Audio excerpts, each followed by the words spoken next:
Alors Fanny, on entend souvent parler d'éducation thérapeutique du patient ou d'ETP. Concrètement, qu'est-ce que c'est? Alors moi j'ai suivi effectivement un programme d'éducation thérapeutique du patient. Donc ça consiste à des ateliers qui se déroulent souvent dans les centres hospitaliers. Il y en a dans plusieurs en France. Et on est accompagné par des professionnels de santé, donc ça peut être dermatologue, psychologue, infirmière, aide-soignant, parfois même diététicien, etc. Et qui viennent nous donner un nouvel éclairage sur notre maladie, nous aider à mieux la comprendre. Ils vulgarisent. Et en fait, moi, j'ai eu vraiment l'impression de suivre un C'est pas sorcier sur l'eczéma et de enfin comprendre qu'est-ce qui se passe sur notre satanée peau. D'accord. Et comment se passent les ateliers d'éducation thérapeutique ? Alors ça peut être en individuel, ce qui a été mon cas. J'étais seule avec une infirmière, mais ça peut être aussi des ateliers collectifs avec plusieurs soignants, avec plusieurs patients. Il y a vraiment différents formats, mais l'idée c'est qu'on a à la fois du partage de vécu, du partage d'expérience, mais aussi des informations scientifiques concrètes, des métaphores, des outils pour mieux comprendre et des choses qu'on peut appliquer au quotidien. Moi par exemple, il y a quelque chose qu'on m'a expliqué qui a vraiment marqué un changement dans le contrôle que j'ai pris sur ma maladie.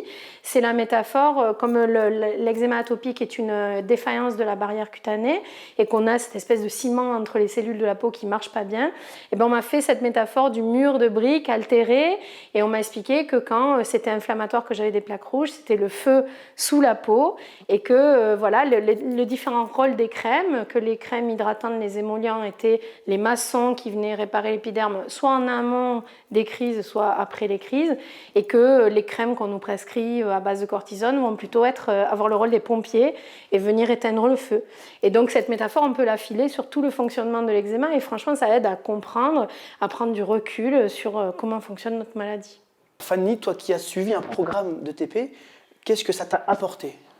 Je vais te faire une réponse simple. Ça a changé ma vie. Aujourd'hui, j'ai le contrôle sur ma maladie. C'est plus elle qui me contrôle. Je comprends comment elle marche. Je sais comment prévenir les crises. Je sais ce qui se passe au moment des crises. Et voilà, je sais les signaux avant-coureurs. Je sais ce que je peux faire en prévention. Je sais ce que je peux faire en réparation.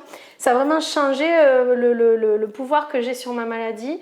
Et ça m'a aussi réconciliée avec elle aussi.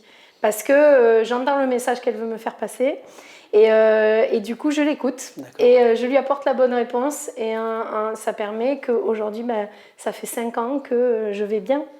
Et Fanny, où est-ce qu'on peut trouver ces ateliers ?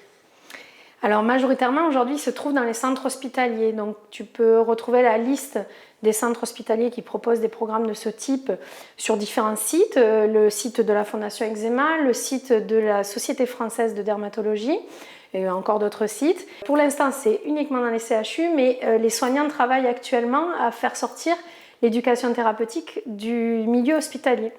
Et ça, c'est vraiment mon rêve, c'est que de plus en plus de gens aient accès, puisque moi, ça a changé ma vie. Plus l'accès à cette information sera facile, plus ça va améliorer la vie des patients qui souffrent de cette maladie chronique.